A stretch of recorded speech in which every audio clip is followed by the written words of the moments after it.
Thus far, we've discussed the notion of a state, and we've gone into some detail. However, we have not yet discussed where the modern notion of statehood came from. And in fact, it came from a series of documents, treaties, you might say, executed in 1648 that are collectively known as the Peace of Westphalia. There are many different synonyms for the word state. We use words like country, or nation, or even nation-state. Sometimes we broaden it out to community, or people, or government, or sovereign. But all of these words collectively refer to the thing that we call a state. And where did this statehood come from? It actually came from a series of documents collectively known as the Peace of Westphalia. The Peace of Westphalia created the modern notion of statehood, as well as provided the inception of international law.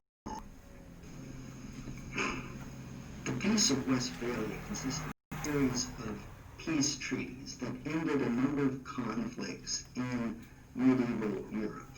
And what the Peace of Westphalia did was to essentially replace the feudal system of medieval warlords and nobles with a system based on co-equal sovereign entities. The Peace of Westphalia established the notion of equal sovereigns who were equal with every other sovereign state. The Peace of Westphalia also included prohibitions on interstate aggression, and a prejudice was established against interference in another nation's domestic affairs. So today's modern notion of what is a state, and that all states are equal, which we can best see exemplified by the inclusion of every representative in the United Nations General Assembly, well, that all began with the Peace of Westphalia. And as European influence spread around the world, these Westphalian concepts of what is a state formed the basis for international law. So in conclusion, it was the Peace of Westphalia, the 1648 series of treaties which defined the modern nation of statehood, and which provided the impetus for the creation of international law.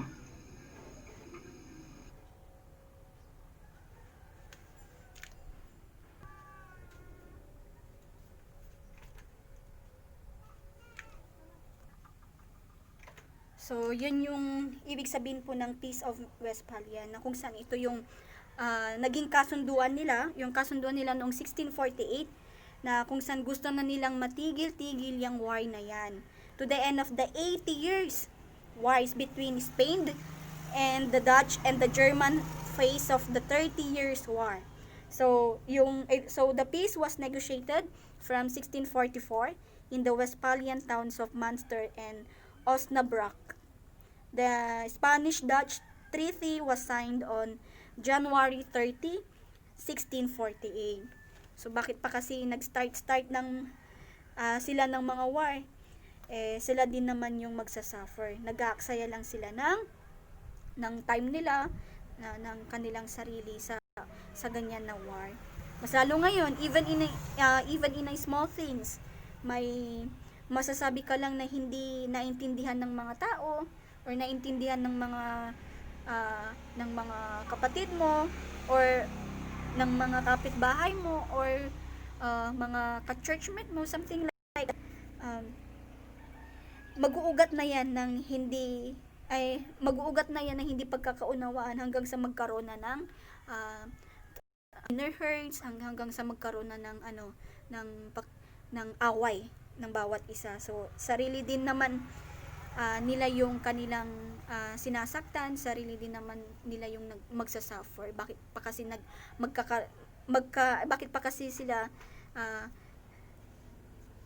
nakikipag-away? So ganun. Marami akong mga nakikita na mga ganyan, mga na-experience na mga tao na kung saan mahilig makipag-away, mahilig makipag-chismis, yung mga ganon, makikipag, kumbaga nagkakaroon ng, inggit ba? Or something like that, or di kayo wala lang talaga silang magawa sa sarili nila. Pero kung titignan mo naman yung buhay nila ngayon, yun, bilang isang, Kristiyano, isang mananampalataya, hindi ka makakaramdam ng, nandun yung time na masakit, nandun yung masakit na yung pagsasabihin ka patalikod. Pero, ang mararamdaman mo kasi, totoong anak ka ng Panginoon, ang mararamdaman mo na is malulungkot ka na lang para sa kanila. Imbis na maghiganti ka, malulungkot ka, naawa ka sa kanila dahil sa buhay naman nila na nararanasan nila. Ngayon, kumbaga ikaw yung gumagawa ng mabuti para sa kanila, para di sila mapahamak, ginagawa mo yung best mo para pagsabihan sila, pero ang tingin pala nila sa'yo is masama ka. Parang ganun ba? Pero talagang ganyan, wala tayong magagawa kundi ipag-pray sila or talagang magsasuffer ka sa mga bagay na yun. Pero sa mga bagay na ganun ay doon yung makikita yung pananampalataya mo sa Panginoon at yung sa Kanya ka nakafocus, yung hindi para mag-down, kundi para maging kalakasan iyon at gawin mo pa at ginagawa pa rin natin yung yung utos ng Panginoon para sa kanila. At para mas ipakita natin sa kanila na may totoo talaga ng Diyos. So, ganun po yung nangyari. So, the Peace of the Westphalian brought peace between Catholic, Lutherans, and Calvinist state-established churches. However, the agreement did not apply to the free churches in the region. So, after this agreement was signed by the state churches, Baptists continued to suffer loss of property and imprisonment. Ayan, next po. I see King Henry VIII. Sino nga ba siya? Si King Henry VIII, he secured legislation from the Parliament in 1534. And he is a supreme head of the Church of England. Si King Henry VIII, isa siya sa Protestant founder. Siya yung tinatawag siyang the Protestant Reformation. Lumitaw yung Reformation na yun mula kay King Henry VIII. Noong 1485 to 1536, isinantabi niya asawa na si Catherine ng Aragon sapagkat hindi niya ito binigyan ng isang lalaki na tagapagmana. So, noong 1533, ikinasal naman siya kay Anne Boleyn na kanyang na may pinagbubuntis naman niya ang anak ni King Henry. Si Thomas Cranmer naman, siya ang Archbishop ng Canterbury. Siya ang pawalang bisa ng kasal niya kay Catherine. Pero hindi naging maayos yung pagpapawalang bisa ng kanilang kasal. So ngayon sinabi ni Henry, kaya ngayon nagkaroon ng Act of Supremacy. Nung nagkaroon ng Act of Supremacy noong 1534, ngayon tinagurian ngayon ng pinakamataas na pinuno ng church ng church si King Henry. Higit sa pribadong buhay ni Henry ang nasangkot sa Reformation sa England.